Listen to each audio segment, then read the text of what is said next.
It was either this or a stupid name like Fjordhow, so we went for Penguin Cup. Oslo Penguin Cup. The location of the tournament is in its name. It's the capital city of Norway, Oslo. The cheapest way to travel from the airport to Oslo city center is via regional train. If you want to take a taxi from the airport, it would cost about 800 Norwegian crowns. The tournament venue is on a peninsula, inside the city and near the downtown. Transport-wise and accommodation-wise, I would evaluate it quite high. And the additional benefits is that you can walk around and see the sights. Yeah, as you enter, you meet fencers, take off your shoes, and proceed to the fencing hall. We have 4 rings. The open lawn sword is finishing right now,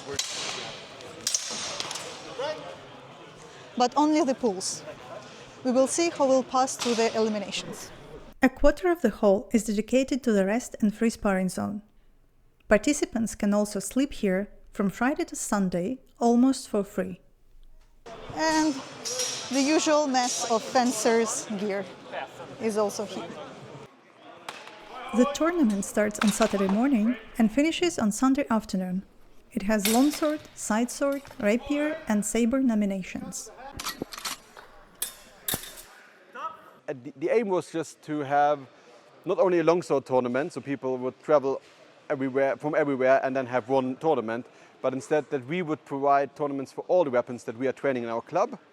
And we were a bit inspired by Battle of the Bridge in Sweden, where you have you pay once and then you get to fence all the different weapons. You go there and there's no staff list before, and it's just whoever is not fencing is staffing. We want to be one level above that, you pay for each tournament separately, but not much. And we have staffs beforehand, it's not a lottery. And then for year after year it got more professional and more international as well. In the beginning it was mostly Finns and Swedes that came, and now we have people from, I didn't count, but a lot of different countries. HEMA Praga team brought over 20 people to Oslo Penguin Cup.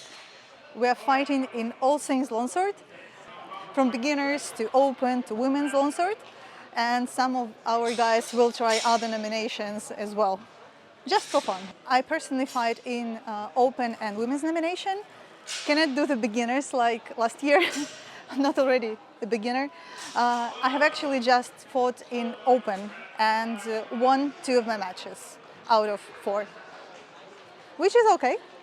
And if you think that me performing in the open quite strongly means that I have a chance in women's nomination for a medal, then no, because we have Anna Stankevich and Minna Vasarainen here.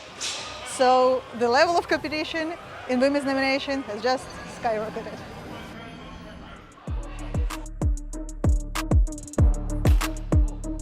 By the time of the elimination, we are very well on schedule.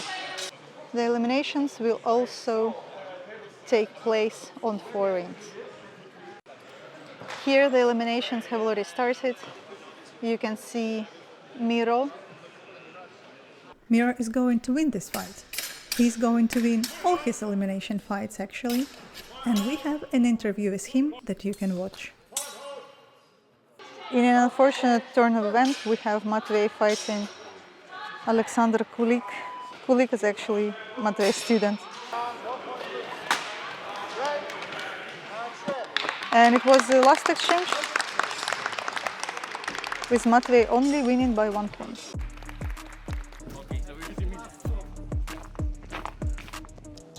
The placement of the tournament venue might be not the most central, but it is well compensated for people like me, who treats their tournament trips as an opportunity to go sightseeing. So if you decide to visit, spare a few hours to look around the fjord. The rocks, the water, the birds, all adds to the charm of the northern nature. And don't forget the ice.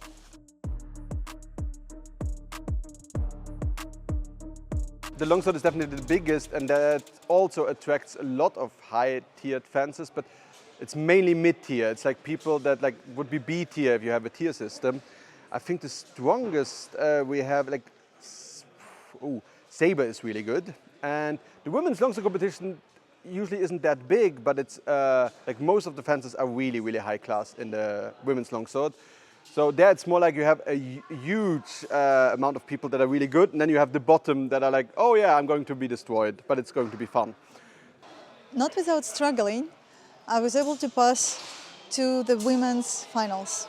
I have some losses, but I'm very happy with them as well, because those were losses against Minna and Anna. The finals here, as far as I remember, are the best of 3. So you actually fight the same person 3 times. And I feel like I need to win the first 2, otherwise I will die. My fencing style is fairly aggressive and requires a lot of energy. And doing it 3 times in a row, I will just deteriorate rapidly on the 3rd one. I will have really very, very little chance. Oh well, I can just lose the first 2 and it will be solved. The only dark sport, or at least darker sport than other things, was the judging. Yes, the judging.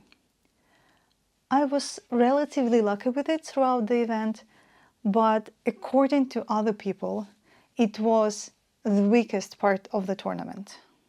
The pinnacle of the situation was the beginners' longsword finals, when the fighter who won the exchange and almost got the gold disagreed with the judge's decision, so they had the 2nd sudden death. And then the 3rd, because another fencer, now winning again according to the judges, was unhappy with the result and asked for another redo.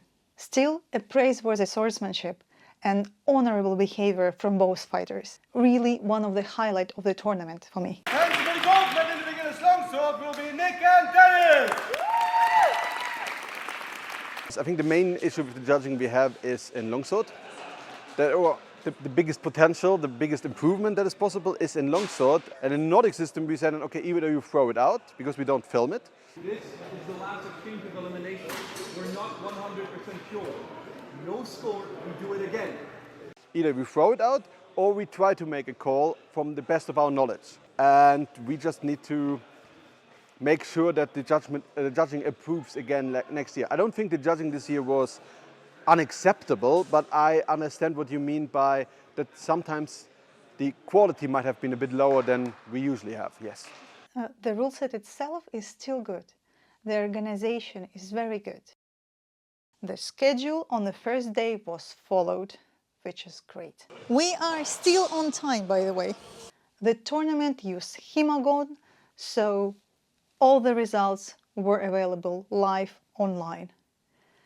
The calls of the fights and the announcements of fights were very clear. Medics were available and appeared immediately in those few cases when they were needed. The rule set, as I mentioned, I like. It does not differentiate between first strike, after blow or double on the sector matters, which someone might not like, but I'm okay with it. It's classic Nordic approach. A lot of matches were won by 100 actions. Too many. It just doesn't look good, I don't like it. But it's my personal taste. In the finals, I was fighting for bronze against Jane Gilling, a fencer from Örebro, Sweden. I have won the first round quite confidently, entering the distance while protecting my head and arms. As I usually do, with the opponents who have a greater reach advantage.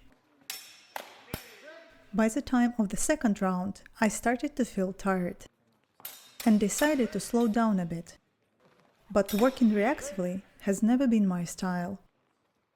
And it neither felt good nor was working out for me. So I switched back. But I was getting slower. And Jane ended up winning by 1 point. There wasn't a full third round, just one exchange that would decide the victor. The so-called sudden death A slight change to the original 3 rounds plan that was introduced to save time, and that sudden death decided whether I get the medal or not. You might have already guessed by the lack of medal around my neck, but I didn't win in the finals.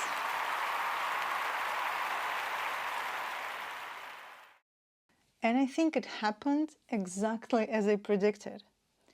I didn't have enough stamina to perform the actions, the techniques that I wanted. And my reaction time was also much slower in the second round, which is honestly kind of good news, because working on my endurance is very straightforward. I will just hit a salt bite more often. I could, of course, work on my technique, making it less wasteful and more efficient. But am I smart enough for it? We will see. Regardless of the actual medals, I still had a great time. I have performed quite well against strong opponents, the people I really respect and look up to. Our club did amazingly well as well.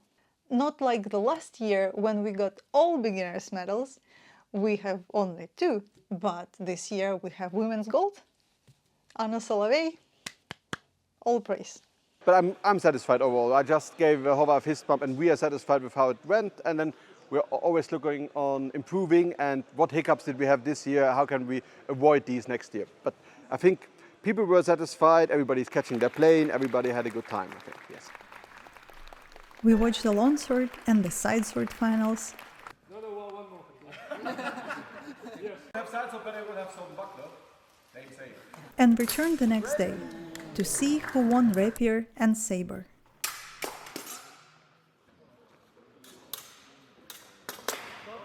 Many good friends and acquaintances were on the pedestal, which is always a nice sight. And a voucher for entrance to the margin. Important travel information. In November, in Oslo, sun goes down quite early. It's 3 p.m. right now and it's already on the horizon. And like the sun, most of the shops closed early as well. Not at 3, but at 9 or 10 p.m. So plan wisely. Especially important is the fact that on Sundays, supermarkets do not work, at least most of them.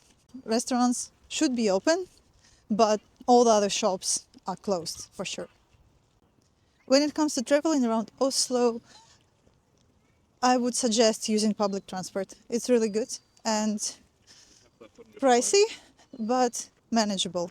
Download a router app and you will be able to buy tickets simply and fast online. And also plan your route. Oslo is a modern city with interesting architecture and a lot of museums. So I would advise dedicating one day of your trip to look around.